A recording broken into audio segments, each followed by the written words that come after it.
ഈ പുഴയും കടന്ന സീരിയലിന്റെ ലേറ്റസ്റ്റ് എപ്പിസോഡ് റിവ്യൂ ആണ് പറയുന്നത്. അങ്ങനെ നിലയും കൂട്ടി കാവേരിയും ഗംഗയും യമുനയും ഒക്കെ തിരികെ വീട്ടിലേക്ക് വരികയാണ്. ആ സമയം അവിടെ ശാരദയൊക്കെ വല്ലാത്ത ടെൻഷനിലായിരിക്കും. എന്താ സംഭവിക്കുക എന്ന് ആർക്കും ഒരു എത്തും പിടിയും കിട്ടുന്നില്ല. അവർ വീട്ടിലേക്ക് എത്തിയതും നില അങ്ങ് കെട്ടിപ്പിടിച്ച് ശാരദ ചോദിച്ചു, എന്താ മോളെ, നിനക്ക് എന്താ പറ്റിയത്? എന്തിനാ ഇങ്ങനെ പേടിപ്പിച്ചത്?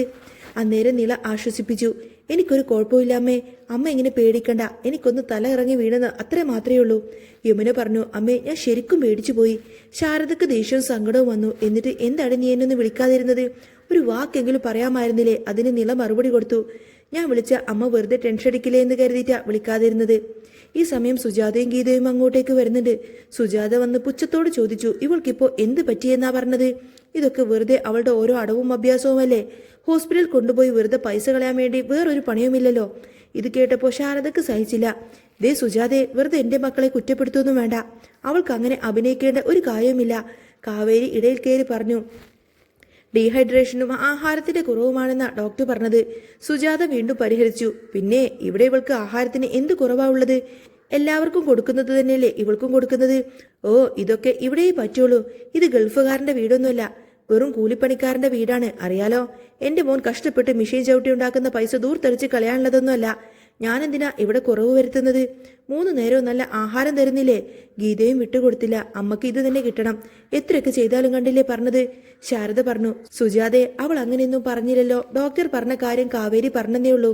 സുജാത പിറുപിറുത്തുകൊണ്ടുപോയി, എന്നെ പറഞ്ഞാൽ മതിയല്ലോ. ഗതിയില്ലാതെ വന്നപ്പോ കയറി താമസിപ്പിച്ചതിന് എനിക്ക് കിട്ടിയ ശിക്ഷയായത്. അപ്പോഴാണ് വിനീത് അങ്ങോട്ടേക്ക് വരുന്നത്. വിനീത് കാവേരിയോട് ചോദിച്ചു, എന്തൊക്കെയാ കാവേരി ഞാൻ ഈ കേൾക്കുന്നത്? നീ എന്താ എന്നെ വിളിച്ചതൊന്നും പറയാതിരുന്നത്? കാവേരി പറഞ്ഞു, എമിനെ വിളിച്ചപ്പോഴാ ഞാൻ അറിഞ്ഞത്. പിന്നെ വിനീതേട്ടനെ ബുദ്ധിമുട്ടിക്കണ്ട എന്ന് കരുതി. വിനീത് സങ്കടത്തോട് ചോദിച്ചു, നിനക്ക് എന്നോട് അത്രയധികം വൈരാഗ്യമുണ്ടോ എന്ന്? കാവേരി പറഞ്ഞു, അയ്യോ വിനീതേട്ട, അങ്ങനെയൊന്നുമില്ല. നിലയെ ഹോസ്പിറ്റലിൽ കൊണ്ടുപോകുന്ന തിരക്കിൽ ഒന്നും അങ്ങ് മനസ്സിലേക്ക് വന്നില്ല. പിന്നെ വിനീതേട്ടൻ കൂടെ വന്ന ഇവിടുത്തെ പ്രശ്നങ്ങളൊക്കെ തുടങ്ങും. എന്തിനാ വെറുതെ ഒരു വഴക്കുണ്ടാക്കുന്നത്? വിനീതിന് വല്ലാതെ സങ്കടം തോന്നി. നിങ്ങൾ ഇവിടെ ശരിക്കും അനുഭവിക്കുന്നുണ്ടല്ലേ? ശാരദ ചോദിക്കുന്നുണ്ട്, ബാങ്കിൽ പോയ കാര്യം എന്തായി എന്ന്. കാവേരി പറയുന്നുണ്ട്, അമ്മേ, ഇപ്പൊ 10 ലക്ഷം രൂപ കുടിശ്ശികയുണ്ട്. അത് ഉടനെ തന്നെ അടക്കണം. മൊത്തം 30 ലക്ഷം രൂപ അടച്ചാലേ ആ വീട് നമുക്ക് തിരികെ കിട്ടുള്ളൂ. 30 ലക്ഷം എന്ന് കേട്ടപ്പോൾ ശാരദ വല്ലാതെ അങ്ങ് തകർന്നു പോയി. ഇത്രയും തുകയോ? എനിക്ക് വിശ്വസിക്കാൻ പോലും പറ്റുന്നില്ല. ഗംഗ ചോദിച്ചു, അതല്ലമ്മേ, ഇത്രയും കാലം അച്ഛൻ അടച്ചുകൊണ്ടിരുന്നതല്ലേ, പിന്നെ എങ്ങനെ ഇത്രയും പൈസ വന്നു? ആർക്കും അത് മനസ്സിലാകുന്നില്ലായിരുന്നു. ശാരദ സങ്കടത്തോടെ പറഞ്ഞു, ഇനി എന്ത് ചെയ്യാൻ പറ്റും? നമ്മുടെ കയ്യിൽ ഇത്രയധികം പൈസയൊന്നും ഇല്ലല്ലോ. കാവേരി പറയുന്നുണ്ട്, എങ്ങനെയെങ്കിലും പണം ഉണ്ടാക്കണം അമ്മേ. ഈ വീട്ടിൽ ഇനി നമുക്കിങ്ങനെ നിൽക്കാനൊന്നും പറ്റത്തില്ല. നമ്മുടെ വീട്ടിലേക്ക് തന്നെ നമുക്ക് തിരികെ പോകണം.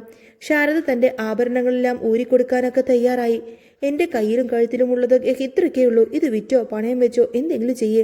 അപ്പോഴാണ് ഗംഗ തന്റെ വിവാഹത്തിനായി കരുതി വെച്ചിരിക്കുന്ന ആ ഒരു സ്വർണത്തെക്കുറിച്ച് ഓർക്കുന്നത്. അമ്മേ, എന്റെ കയ്യിൽ സ്വർണം ഇരിക്കുന്നുണ്ടല്ലോ, അത് നമുക്ക് എടുക്കാം. അപ്പോ ശാരദക്ക് അത് കേട്ടപ്പോൾ സങ്കടമായി. അത് നിന്റെ വിവാഹത്തിന് വേണ്ടിയിട്ട് അച്ഛൻ കരുതി വെച്ചതല്ലേ മോളെ? ഗംഗ ഉറപ്പോടെ പറഞ്ഞു, വീടില്ലാതെ എന്ത് കല്യാണം അമ്മേ?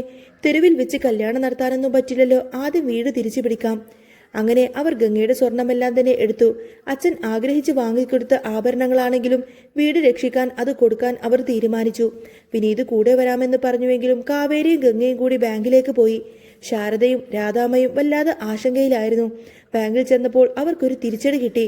സ്വർണം പണയം വെച്ചാൽ 30 ലക്ഷം രൂപ കിട്ടില്ല എന്ന് ബാങ്കുകാർ പറഞ്ഞു. ഗംഗ തന്റെ ബാഗിൽ നിന്നും കുറച്ചും കൂടി സ്വർണം എടുത്തു. അത് അച്ഛൻ അവൾക്ക് പ്രത്യേകമായി വാങ്ങിച്ചു കൊടുത്ത നെറ്റിപ്പട്ടമായിരുന്നു. കാവേരി അത് തടയാൻ നോക്കിയെങ്കിലും ഗംഗ സമ്മതിച്ചില്ല. വീട് കിട്ടാൻ വേണ്ടിയിട്ടില്ലേ കാവേരി? ഇത് അച്ഛന്റെ ആഗ്രഹമല്ലേ? അങ്ങനെ അവർക്ക് 30 ലക്ഷം രൂപ കിട്ടി. പൈസ അടച്ചു കഴിഞ്ഞ് സർട്ടിഫിക്കറ്റ് ചോദിച്ചപ്പോൾ ബാങ്ക് മാനേജർ തടസ്സം പറഞ്ഞു, ഇന്ന് സമയം കഴിഞ്ഞു, ഇനി നാളെ വരാം. അന്നേരം കാവേരി അങ്ങ് ദേഷ്യപ്പെട്ടു. പൈസ അടച്ച സർട്ടിഫിക്കറ്റ് തരാമെന്ന് പറഞ്ഞിട്ട് ഇപ്പൊ നിങ്ങൾ എന്താ മാറ്റം പറയുന്നത്? ഇത് എവിടുത്തെ ന്യായമാണ്? അങ്ങനെ അവിടെ ആ ഒരു ഒച്ചപ്പാടെല്ലാം കേട്ടുകൊണ്ടാണ് നരേൻ അങ്ങോട്ടേക്ക് വരുന്നത്. നരേൻ മാനേജറെ വിളിച്ച് കാര്യം തിരക്കി. അരവിന്ദന്റെ മക്കളാണെന്നും വീട് തിരിച്ചു പിടിക്കാൻ വന്നതാണെന്നും അറിഞ്ഞപ്പോൾ നരേൻ പറയുന്നുണ്ട്, ഇന്ന് തന്നെ അവർക്ക് സർട്ടിഫിക്കറ്റ് എല്ലാം ക്ലിയർ ചെയ്തു കൊടുക്കണമെന്ന്.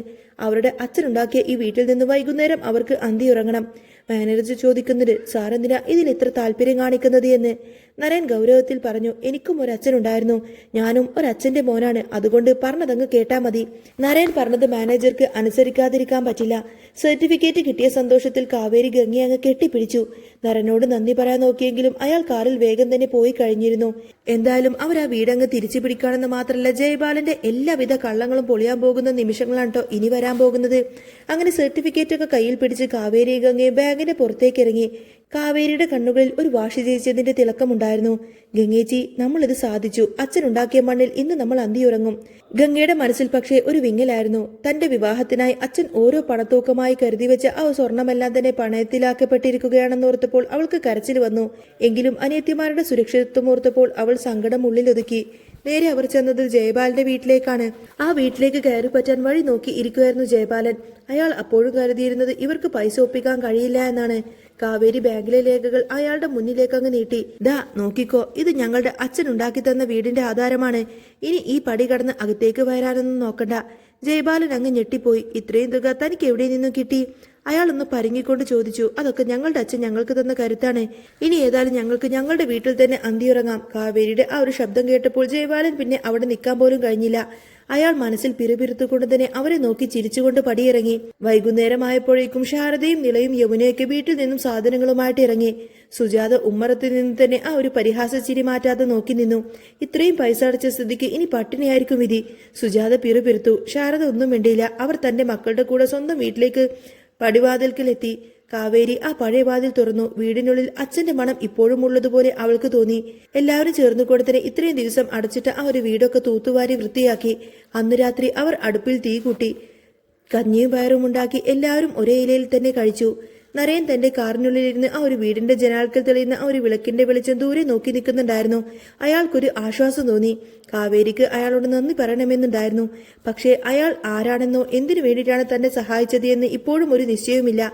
ജയബാലൻ പക വീട്ടാൻ വീണ്ടും വരുമെന്ന് അവർക്കറിയാമായിരുന്നു. പക്ഷേ തന്റെ മുന്നിൽ കാലുറപ്പിച്ചു നിൽക്കുന്ന ആ ഒരു ധൈര്യം കാവേരിക്കും കൂട്ടർക്കും ഉണ്ടായിരുന്നു. അങ്ങനെ അന്ന് രാത്രി അരവിന്ദിന്റെ മക്കൾ അവരുടെ സ്വന്തം വീട്ടിൽ സമാധാനത്തോടുകൂടെ തന്നെ അന്തി ഇറങ്ങുന്നതും കാണിച്ചുകൊണ്ടാണ് കേട്ടോ എപ്പിസോഡ് പൂർണ്ണമാവുന്നത്. ഇനി എന്തായാലും വരാൻ പോകുന്നത് വമ്പൻ ട്വിസ്റ്റ് നിറഞ്ഞ എപ്പിസോഡുകളൊക്കെ തന്നെയാണ്. അപ്പോൾ നിങ്ങൾക്ക് ഈ ഒരു ചാനൽ ഇഷ്ടമാവുകയാണെങ്കിൽ സബ്സ്ക്രൈബ് ചെയ്യാനും സപ്പോർട്ട് ചെയ്യാനും മറക്കല്ലേ. നെക്സ്റ്റ് വീഡിയോ ഉടനെ വരാം. ബൈ.